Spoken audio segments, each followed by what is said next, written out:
Mike, maybe just a thought on how the night started for the team and for you in particular on that first goal, just the way things started out last night. Yeah, I mean, I don't think it started very well.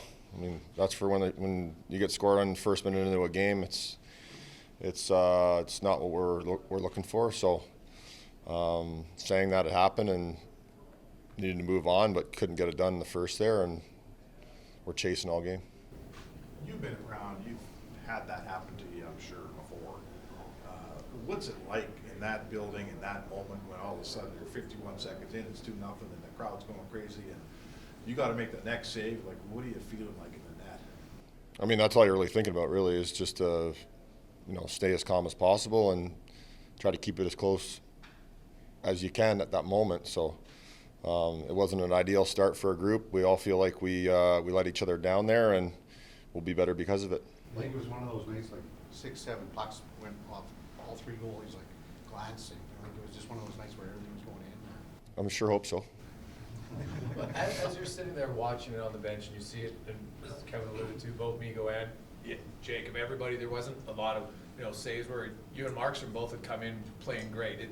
Can you erase that quickly for you, and do you get a different perspective from sitting on the bench rather than even watching in video the next It's not a great perspective, obviously, to be on the bench 9 minutes into a hockey game in the playoffs. But saying that, it's one game.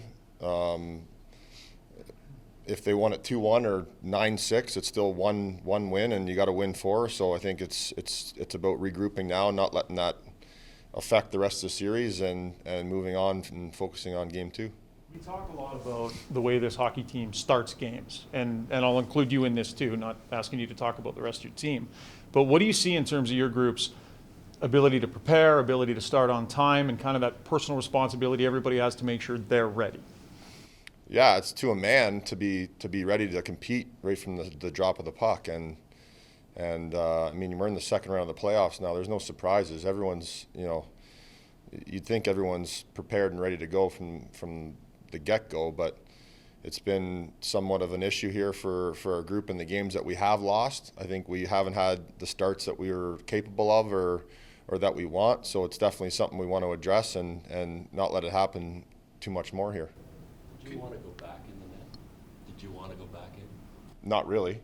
No, I just I mean, after you come out and you sit there for a little while and you cool down, it's not an ideal position to go. Say after the period, though, go back in. I mean, it's not an ideal situation, especially for an old goat.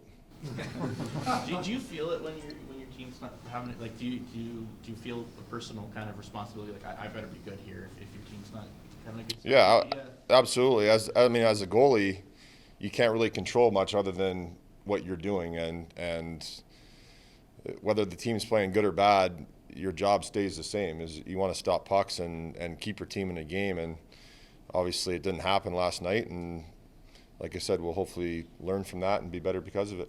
You guys, your whole goaltending situation for a couple of years has been predicated on the fact that you played, roughly speaking, 3 or 4, and then Mikko plays 1 or 2, and then you play some and he plays some. You got 8 starts in a row here. Have we gone away from a system that worked? Are you ready to play every single game here? Is it, you get tired? No, it's the playoffs.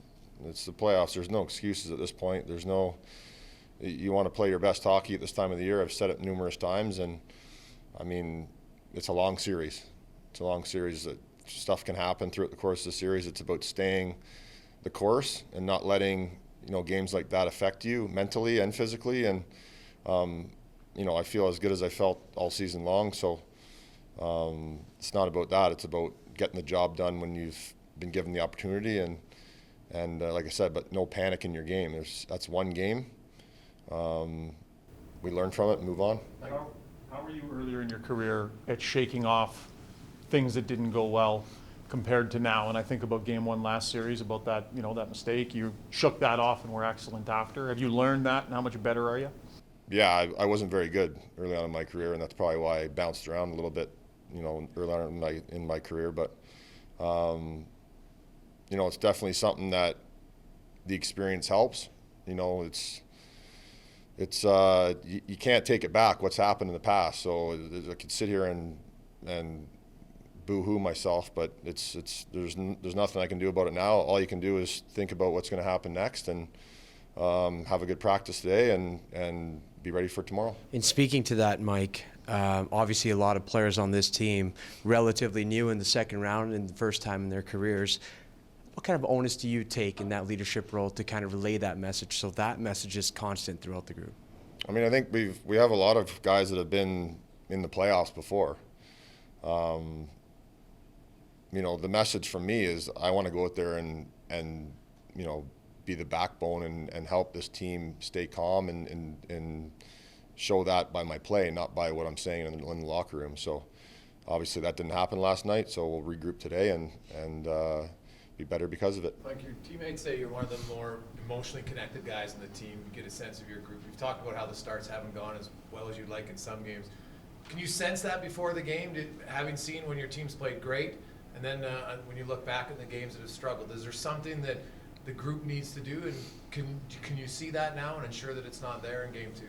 Yeah, I mean, I can sense it, and I have in the past, but I didn't feel like game 1 of the second round was going to be one of those instances, to be honest. But like I said, it happened. We can't do anything about it now other than to learn from that experience and not let it happen again. So hopefully we'll be better because of it. We'll be ready to play right from the start of the game tomorrow, and if we come in here and get a split, we'll be happy.